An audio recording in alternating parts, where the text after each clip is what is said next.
We're going to be talking game NBA playoff slate, kind of missing the 4 gamers already that we had on the weekend. It's always more fun when you have more options to choose from. A couple things to highlight through the weekend. There was some, kind of an unfortunate for Memphis. Ja Morant, leaves in a 2-point game with 7 minutes to go. That really hurt them. And then the Lakers just blew the doors off in the last 7 minutes. But that was a game that I really thought Memphis was going to get. So I'm sorry for them. But I'm a Laker fan, so I'm happy, I guess, although I'm still not entirely on this one. And our boy Westbrook. And I should mention Giannis being hurt in the first half and going out for that game. That really hurt them. And that loss to Milwaukee, I still think they'll be fine.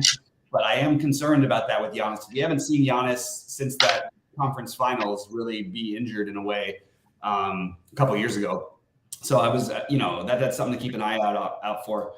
I was also really impressed. I know he shot the ball terribly, but Westbrook, and even the play he made at the end of the game, but not just that, just his energy and athleticism all over the court, I felt like was really, really awesome. And I thought he actually played incredible defense throughout that game, which he can do at times. And he also was aggressive, and he has sort of the FU attitude, and it pays off to have guys like that sometimes in the playoffs. So all the people who talk crap about him all year long and want to talk about his shooting, the guy made the biggest plays at the end of the game.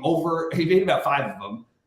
Including just making the 2 free throws, which is huge because that's one of the biggest things that put the game away.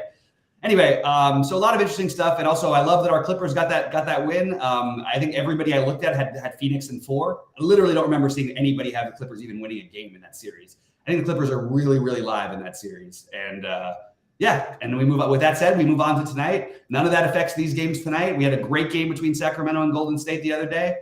Maybe we get another one tonight. So. It's a 2-gamer, but there are whenever Sacramento's on the slate, especially in a game that's going to be really up tempo, which they're up tempo enough anyway. But this is the most efficient offense in NBA history, and it's always going to be skewed because of the way that the rules are now. But they just have plenty of options you can use for tournaments. So we're going to try and find the ones we like the most, and maybe get a little different than what some of the projections may say. I would add a couple of things to your synopsis. First of all. Tyler Hero also got. He's probably out. I mean, he's done. Yeah, I think he's done for a while. So that's annoying to them. But one thing that you're seeing in these NBA playoffs is, you hear about this growing up, even 4th grade, whatever it is, like defense wins championships and whatever it is. But like you're seeing what's needed, as far as energy goes, like to win these types of games. Like, even like Jimmy Butler, I mean, he was dead freaking exhausted. Yeah. And yet still he just somehow tried himself out. I don't know whether he played 40 minutes or something, but he certainly didn't get his usual rest in the 4th quarter. Let's put it that way. And then like Westbrook, as you were mentioning, he was all over the goddamn court, Mm-hmm. And even like a losing effort last night, I mean, Devin Booker was like just insane, like defensively. Mm-hmm. Which is something you don't think about, but like it's kind of like sad because like all these guys can play great defense if they feel like it. You know what I mean? Like right. Just don't feel like it for like 80 games. But it's kind of really neat to see, like even Chris Paul competing and Kawhi Leonard just reminding everybody why he's freaking Kawhi Leonard. You know what I mean? And, exactly. Listen, this is really good stuff. So I guess we're moving on to. Brooklyn all these guys who talk about the greatest players of all time, and rightfully so, as being KD and LeBron being right in the top 10 and all these things. Obviously, LeBron, most of the people that are number 1. The weird part is Kawhi must go crazy in his head when he thinks this, because all he goes is like, I just outplay these guys all the time. Like, I don't even think he thinks about it at all. You're probably right, but it's actually, yeah, maybe. I don't know. He's got a little more fight in him though than he's not as just congenial. If you watch him play, he plays like a guy who's like. I don't know. I just think he's much more competitive than maybe people think. All right, but getting into tonight. So we lost with the Embiid thing, and they defended him in the way that, they were making other people beat them.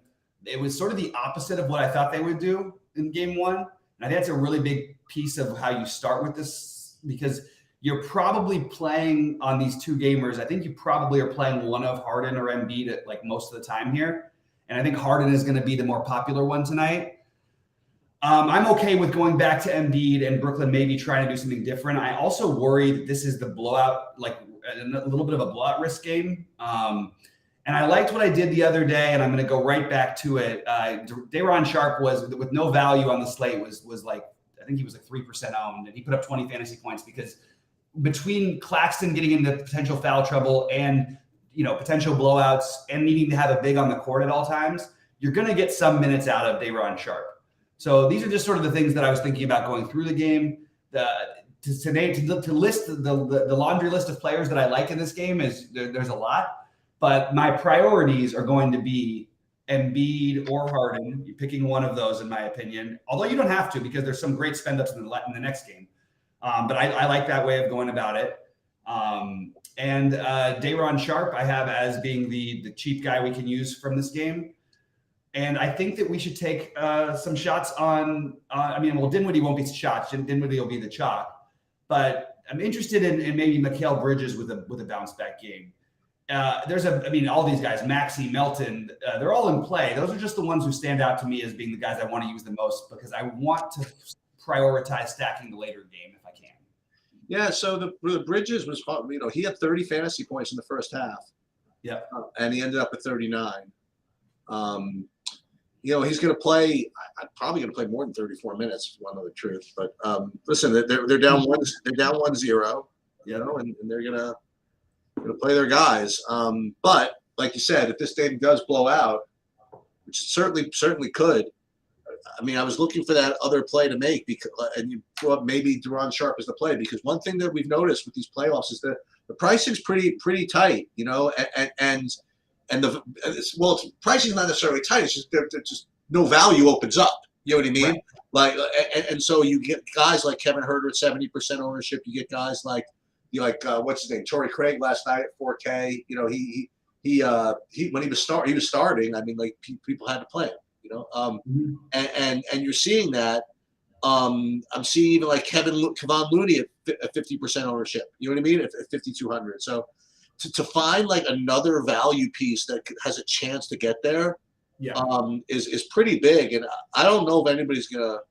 Well, I get Day'Ron Sharp at 20%, but on a 2-game slate, that's nothing. Yeah. And like you said, if the game really goes the way you want it to, he could get 40. So that's definitely something. I would listen. In the absence of that, I would just go start with the same guys I would start with before. Dinwiddie, Embiid, right? And Embiid didn't have to. I would say Embiid didn't have to do anything. Brooklyn took him out of the game. So take him out of the game. They forced other guys to beat him, and they all beat him. You know what I mean? Philly must have made like 1,000 threes in that game. But I would still go back to Embiid. It's a very, very short slate. And like you said, like happened, you cashed nicely in that, even with Embiid with 4X. Raw points do matter here. And I would start again with Embiid and Dinwiddie. Bridges is interesting to me. And I do like the Day'Ron Sharp play.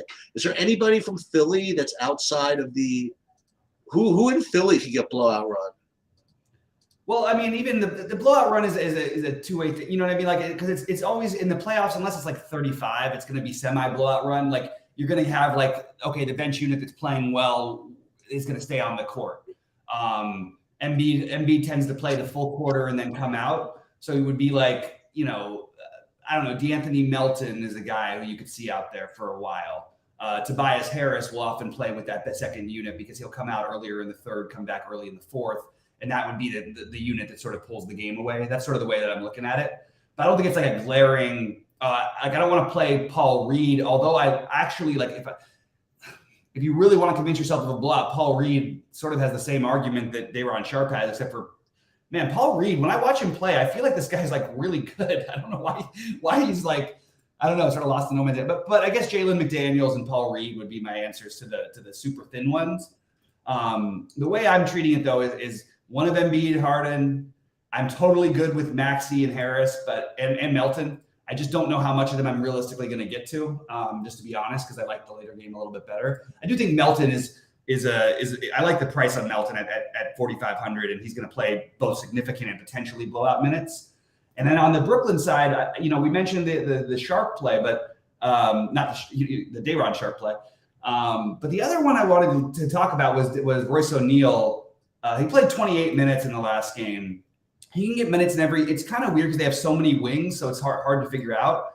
But Royce O'Neal would be the other guy that I would be looking for value from this game at 4,400. So he and Melton and Day'Ron Sharpe automatically give you 3 value guys to at least consider. And for what it's worth, like it's very simple. Dinwiddie projects better than Bridges every night, even when they're the same price, and now they're basically close to the same price. And Bridges plays a less desirable position, even though they're both guards. I don't know why Bridges ever would project lower than Dinwiddie, to be honest with you. He's outscored Dinwiddie in basically every single game. Just raw points. He's always projected to score less, and it never, ever happens. It happened like one time. You know what I mean? And it was like a 3-point differential. Bridges has a better chance to go out there and get 50 than Dinwiddie does. So I like the idea of playing one of those guys. I'll lean Bridges, and then O'Neal, Melton, Day'Ron Sharpe for value to play with Embiid or Harden. Is sort of my first look of what I like here. All right. What do you got? What are your thoughts on this Golden State Sacramento thing? So this is the one game with some news, right? So you have Jordan Poole, who rolled his ankle in the last game, and if he is in fact ruled out, then we're gonna have to kind of deal with it. DiVincenzo is only 4,300. I would imagine he would get a bump. Gary Payton. At 4,100, I imagine he would get a bump, and then obvious, maybe like Klay Thompson would get a bump as well. So I think Steph Curry would get a huge bump. What's that? I think Steph Curry gets a huge bump because they're really the only two They're really like the only two initiators outside of Draymond. You know what I mean? So in either case, it's actually obviously there's something to monitor, and we would like to believe we would have that information in some reasonable period of time. The guy that's, as I mentioned earlier, that's kind of showing up on the projections of point per dollar plays is Kevon Looney at 5,200. And it's if it was a 12-14 game slate, it would be like an afterthought, honestly. Like it really wouldn't even be that great. So I don't know what to do with it. You have Herter also still showing up as as the best of a bunch of crappy-ish alternatives as far as values go. I guess my favorite is probably Draymond, I suppose. And even he's just like 60%. So I'm a little confused. Do you want to just say screw the Philly game, hope for a blowout, and then just play the good players from Sacramento and Golden State, play Curry, play Fox, and just roll with it? Yeah, I think there's definitely some merit to doing that. But I still think you're going to obviously need some pieces from the first game, and I think that using some of those value guys, maybe the Melton, if you're going to go extreme with it, I think Melton and Day'Ron Sharpe would be two that stand out as being maybe a good match. If you really wanted to get crazy with it, you could throw Paul Reed into that mix and then just sort of ignore the rest of the game, which is interesting. I considered it when I was looking at how to build today. On the Golden State side, it's hard not to have interest in everybody, even whether Poole plays or not.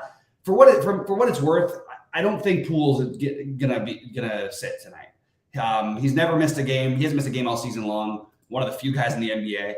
I don't know how much he'll play. It has me sort of off of him as a play, but I still think all those guys you mentioned are in play, even if Poole plays. DiVincenzo, Payton.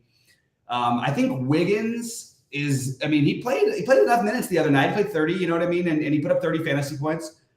So they're all very, very interesting to me. It's just a matter of how many do you want. And you don't really need to break anyone up.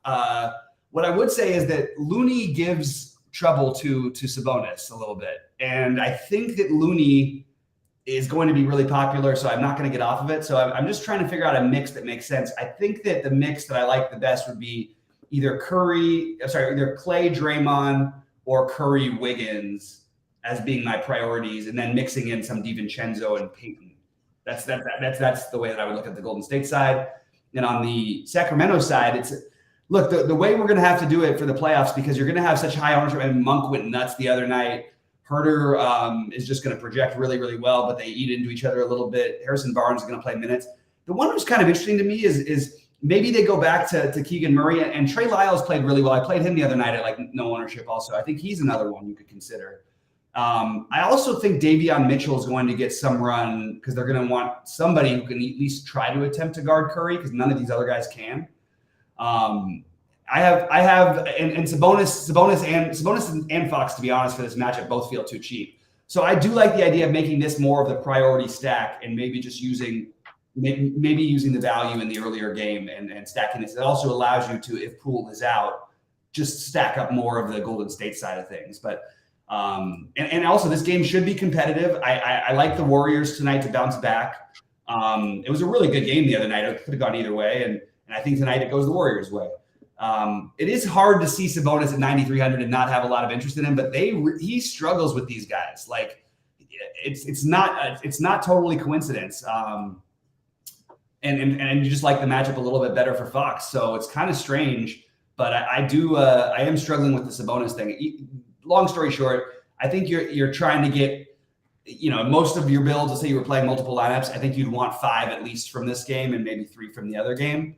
That's the way I would approach tonight's slate. And there's a lot to choose from. It's just, but with Golden State in general, like on huge slates, Curry and Draymond are not usually great guys to play together because they both initiate so much of the offense. But on these slates, I don't mind at all. It is weird that Curry was so awesome the other night and still only put up 41 fantasy points. The assist numbers haven't been as strong for a while now. I don't think he's had double-digit assists in a couple months. Or no, it's been 1 month. But I think he's had one in the last 2 months. So maybe going more for the mid-ranger Golden State guys is going to be an easier way to build. Look, Sheets has built the lineup already. There's your winner. This is rough, though. Well, but the reason why I did this, I want to remind everybody that I think it's a good rule to put in to not play Monk and Herter together. So this one accomplishes that at least, and this one only plays like it doesn't really deal with the blowout risk pretty well because Bridges is not a blowout guy, but Sharp is. Right, listen, I don't want to get too fancy about like criticizing a lineup, just you know what I mean, because it is a 2-game straight slate. And on these 2 gamers, you can play guys like Monk and Herter together. It's just important to remember that it's hard to get the max out of, like on a 4-game slate, it's a little bit harder to justify because it's hard to get the max out of both of them together. But on these 2 gamers, when they're both reasonably priced, it totally is fine. I do think this one's obviously the winner. But if you guys want to, show up at 6 o'clock, we could. We're gonna go. We'll go live. We'll deal with baseball. And then we'll deal with whatever remains from the NBA. Yep. And we'll show you the lineup that's going to come in second. Sounds good. All right. Good luck, everybody, and we'll see you guys.